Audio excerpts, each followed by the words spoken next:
하나의 성경을 가지고 있는데 왜 이렇게 서로 다른 해석이 나오는 걸까요? 오늘은 바로 이 문제를 한번 파고들어 볼 건데요. 하나님의 교회, 세계복음선교협회, 이들의 핵심 교리를 분석한 한 자료를 가지고 그 내용을 속속들이 한번 살펴보겠습니다. 자, 그럼 바로 핵심으로 들어가 보죠. 아마 이 단체에 대해 들어보셨다면 가장 먼저 떠오르는 질문일 텐데요. 바로 성경에 어머니 하나님이 정말로 나오는가 하는 문제입니다. 그리고 시작하기 전에요. 오늘 우리가 살펴볼 자료에서는 이 단체를 안상홍 증인회라고 부르거든요. 같은 단체를 말하는 거니까 혼동 없으시길 바랍니다. 설립자 안상홍 씨의 이름을 딴 거죠. 자, 오늘 분석은 크게 4가지 파트로 나눠서 진행될 겁니다. 새로운 아버지와 어머니, 구원의 조건, 기독교 상징에 대한 시각, 그리고 마지막으로 보상의 근원. 이 순서대로 한번 따라가 보시죠. 자, 첫 번째 섹션입니다. 새로운 아버지와 어머니.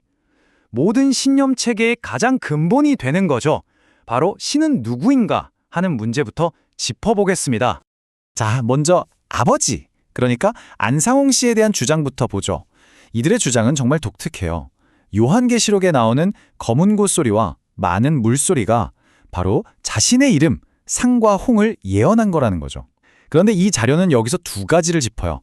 첫째, 그 검은 고라는 단어, 그거 원래 성경 원문에 없는 번역된 단어라는 거고요. 둘째로, 설령 그렇다 쳐도 한국 전통 음계는 궁상각치오 5개잖아요? 왜 하필 상만 떼어내냐는 거죠? 좀 악귀가 안 맞는다는 지적입니다. 자, 이제 아마 가장 궁금해하실 부분일 겁니다. 바로 어머니 하나님에 대한 주장이죠. 도대체 어떤 성경 구절을 근거로 하는 걸까요? 바로 이 부분이 기존 기독교와 가장 크게 갈리는 지점입니다. 네, 바로 이 구절입니다. 갈라디아서 4장 26절. 오직 위에 있는 예루살렘은 자유자니 곧 우리 어머니라. 보세요. 그냥 이 구절만 딱 놓고 보면 우리 어머니라는 말이 분명히 나오죠? 그러니까 이들은 이걸 근거로 삼는 겁니다. 자, 그럼 여기서부터 진짜 해석 싸움이 시작되는 겁니다. 우리 어머니라는 이 표현, 과연 문자 그대로 한 사람, 즉 장계일자 씨를 가리키는 걸까요? 아니면 다른 의미가 있는 걸까요? 이 분석 자료는 아니다 라고 말합니다. 성경의 전체적인 맥락을 봐야 한다는 거죠. 이 구절은 율법과 복음을 비유적으로 설명하는 부분인데 여기서 어머니는 실제 사람이 아니라 하늘의 예루살렘, 즉 복음 자체를 상징하는 거라는 반박입니다. 자, 그럼 다음 섹션으로 넘어가 볼까요? 2번째, 구원의 조건입니다. 그렇다면 이 믿음 안에서 구원을 받으려면 구체적으로 뭘 해야 한다고 가르치는지 한번 살펴보겠습니다. 자료에 따르면 구원을 위해 절대적으로 지켜야 할 4가지 핵심적인 실천사항이 있다고 합니다. 토요일 안식일, 유월절, 그리고 교회의 생명책에 이름이 올라가는 것.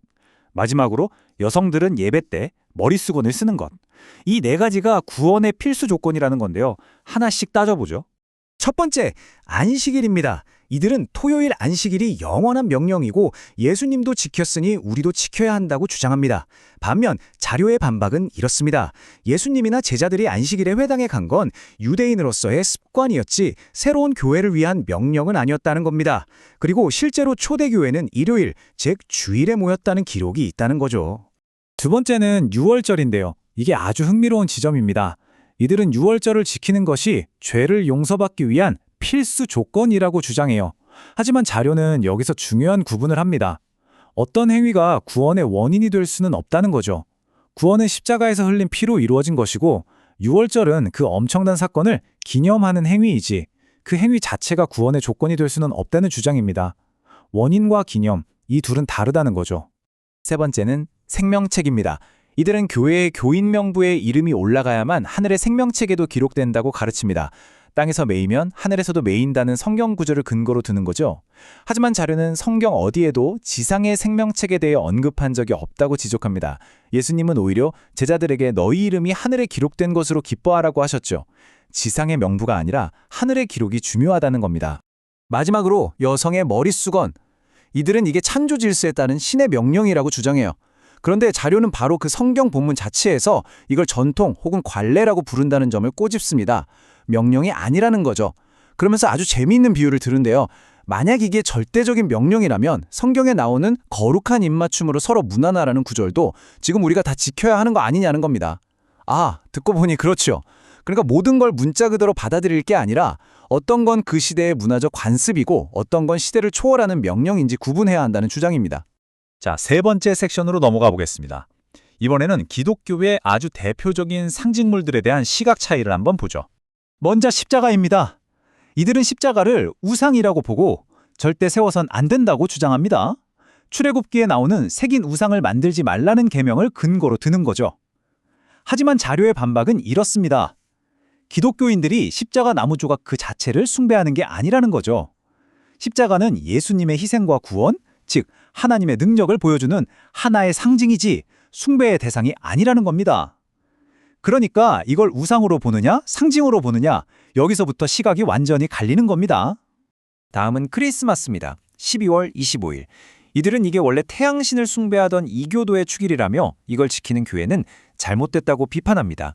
그런데 자료는 여기서 아주 중요한 개념 차이를 설명해요. 대부분의 교회들은 12월 25일이 예수님이 태어난 바로 그 날, 즉 일이라고 주장하지 않는다는 겁니다. 그냥 예수님의 오심을 기념하는 날, 즉 절기로 정해서 지키는 것뿐이라는 거죠. 실제 생일이냐, 기념일이냐, 이 미묘한 차이를 짚어내는 겁니다. 그런데 여기서 자료가 한 가지 정말 흥미로운 점을 지적합니다. 그렇게 크리스마스를 비판하면서 정작 자신들은 안상홍 성탄 기념예배라는 걸 만들어서 지킨다는 거예요. 결국 크리스마스를 거부하고 그 자리에 새로운 기념일을 만든 셈이죠. 자, 이제 마지막 네 번째 섹션입니다. 이번에는 좀 더 현실적인 문제인데요. 바로 궁극적인 보상은 어디서 오는가에 대한 이야기입니다. 자료에 따르면 이 교회는 전도 활동을 할 때 영국 여왕에게서 받은 상을 굉장히 자주 활용한다고 합니다. 보세요, 우리는 이렇게 세상에서도 인정받는 훌륭한 단체입니다. 라는 걸 보여주는 증거로 쓴다는 거죠. 바로 이 지점에서 자료는 아주 근본적인 질문 하나를 던집니다. 한번 생각해 보세요. 신과 인간의 관계에서 과연 누가 누구에게 궁극적인 상을 주는 걸까요? 사람이 사람에게 주는 상이 정말 그렇게 중요한 걸까요? 그리고 이 질문에 대한 답을 이 성경 구절로 대신하며 분석을 마무리합니다.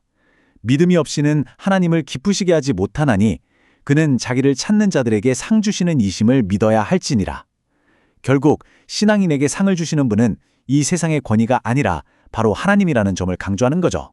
자, 오늘 이 분석을 쭉 따라와 보셨는데요. 결국 모든 게 하나의 키워드로 모아집니다. 바로 해석이죠. 정말 신기하지 않나요? 똑같은 성경 한 권을 가지고 어떻게 이렇게까지 다른 이야기가 나올 수 있을까요? 이건 단순히 누가 맞고 틀리다의 문제를 넘어서 우리 모두에게 신앙이란 무엇인지, 또 우리는 이 오래된 텍스트를 어떻게 읽어야 하는지에 대한 아주 깊은 질문을 던지고 있습니다.